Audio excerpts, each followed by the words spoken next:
Welcome to Coach's Corner Cafans on this Monday afternoon, cloudy and dreary Monday.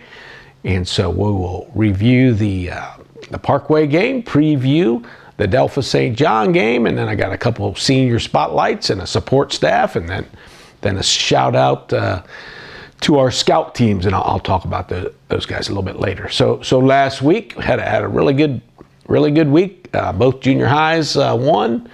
JVs went up to Lima Senior, which was good for our guys to go up to Lima and play a Division II school whose varsity's doing really well. We weren't sure how that was going to go, but they came back with a 42-8 victory, I think. So that was awesome. And then of course Friday night we also got a win. And the freshmen won last Monday. So good week for the Cavs. The freshmen play at Salina tonight at 5:30. Delphos does not have a JV team, or a freshman team. They'll have a JV Saturday, but not a freshman team this week. So they're going to go over to Salina. So that'll be good that our guys still get a game. So looking back Friday night to the Parkway game, score was 48-0, and we felt good about getting things started early. As you know, the weather was just terrible as far as the wind and the rain. Fortunately, it wasn't cold out, or it would have been really miserable. But the kids, dove into it and embraced it, and so we got off to a really good start. We blocked a punt. And ran it down to the one, and then we just got really going well. The defense played really well. Unfortunately for Parkway, because of the wind and the rain, they throw about 75% of the time, really like a old school Kenton type offense with one back or no backs, and they really like to throw a lot, and you just could not throw. So I think they threw five, maybe had 4 or 5 real short completions, and we Balaam was 3 for 3 and tried to throw a few other times that he says, I couldn't even throw it, Coach. The balls were so wet. So fortunately for us this year, we're running the ball really well. So we ran the ball well and had lots of different guys get the ball. And second half, lots of guys got in to play. And so just a good solid game. We did have a couple turnovers and really kind of unforced ones that the ball was slippery and slipping around, things like that. But good win for us. So this week we have Delphos at Delphos. And as you probably know, if you follow a little bit, Delphos has turf now, so we won't have to worry about any field issues. Delphos comes in with 1 or 2 wins, I believe. And unfortunately for Todd Schulte, their coach, he does a great job there. They've had some bad injuries as far as to key players. A big fullback linebacker is probably I would say probably their best football player. Got hurt a few weeks ago, so we're not sure his status. And then their quarterback got hurt last week against Anna about halfway through the game, so we don't know his status. So just hard for Todd. With their enrollment, they don't have the numbers like they used to, and so those backups guys coming in oftentimes are really young guys. So, but certainly Delphos has a history of really good teams. Todd's been involved in all those through the state titles and played there and coached there for a long time now, and so they do a really good job. We tend to have really good battles at Delphos. So it'll be interesting. Offensively, again, they were throwing the ball a lot early in the season. We don't really know now with this quarterback, if their quarterback does not play, what they will go to. So I guess we'll wait and see on Friday night. Defensively, over the years, one of the most difficult teams to prepare for our offense, because they mix up their defenses so much with a 3-man front, a 4-man front. They do some lots of stunts with their D linemen. We call them X's and switches and things like that, where their D linemen are crossing each other, and so they make it difficult for the O line to kind of know where guys are and who to block and things like that. So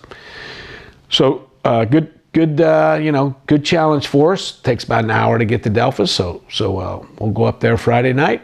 And hopefully, we remained healthy after Friday's game. Of course, Braylon Dawson, and with the old guys, Braylon Dawson and Noah Welsh still have ankle and shin injuries, so that they will still be out. So hopefully we'll get those guys back eventually. So speaking of Braylon, he's part of my senior spotlight. So Braylon is number 50 and Trent Ebbing is 52. So Braylon is an O and D line guy, defensive end, and can kind of play about anywhere on the O line.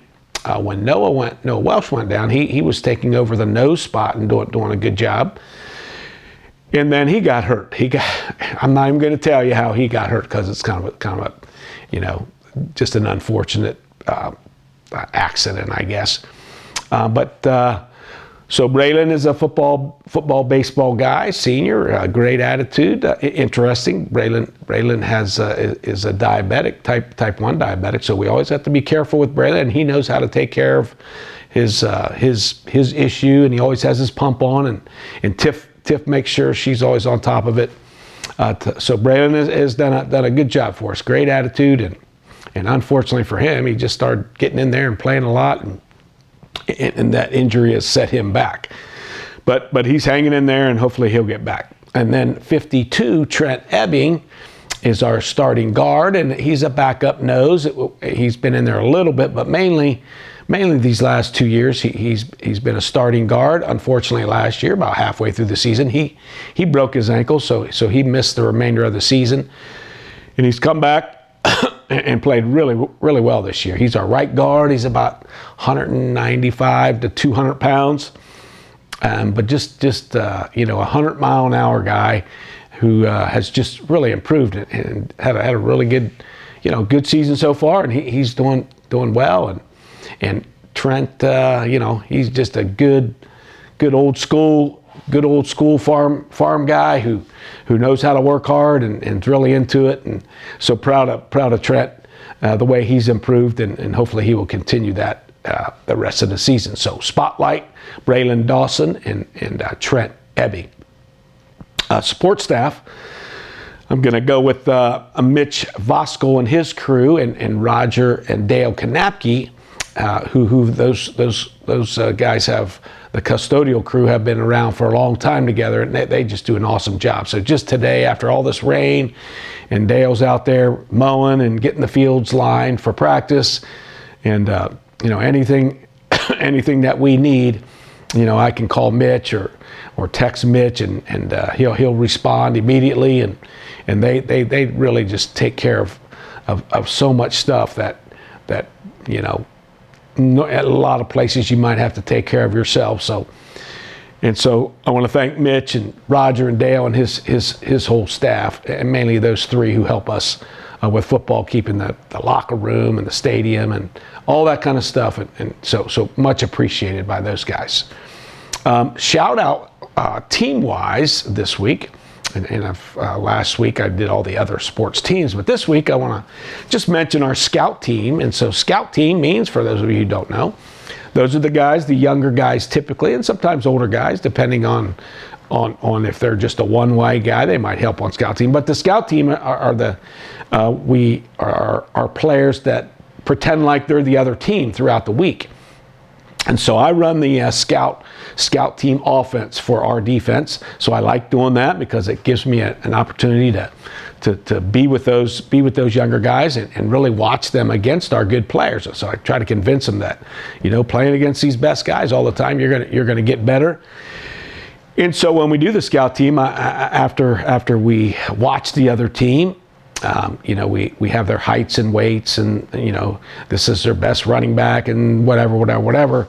And so sometimes we'll change our practice jerseys and to kind of match the other team's players and heights and weights. I try to match the best I can with all different kinds of guys. Sometimes we'll have two groups, sometimes we'll have one, depending on the amount of guys.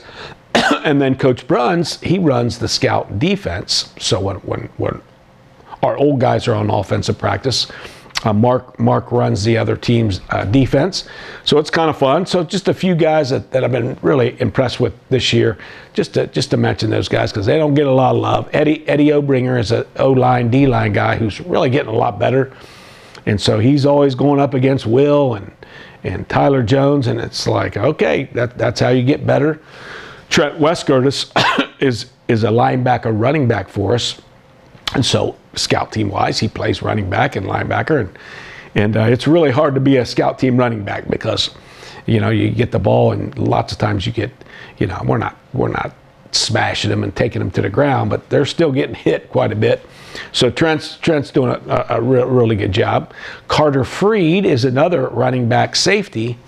And so he and Trent have really done a good job with being the other team's best running back. And Carter, if it's an inside receiver, will take on that role. Fortunately, Saturday, I think Carter had 2 touchdowns and Trent had 1 or 2 up at Lima. So that was great for them to be rewarded. And then Carson Homan is our sophomore quarterback, and I think he had 2 or 3 touchdowns Saturday versus Lima Senior. And a really, really, really smart football player who's our JV quarterback and also our rover on the JV level and kind of runs the show. And he's really, really in tune, and he really loves football and enjoys it. So he's right on top of the scout team, the scout team O. So this Friday. So that kind of covers all the things that I usually cover. So Friday we go to Delphos. Game time 7 o'clock up at Delphos.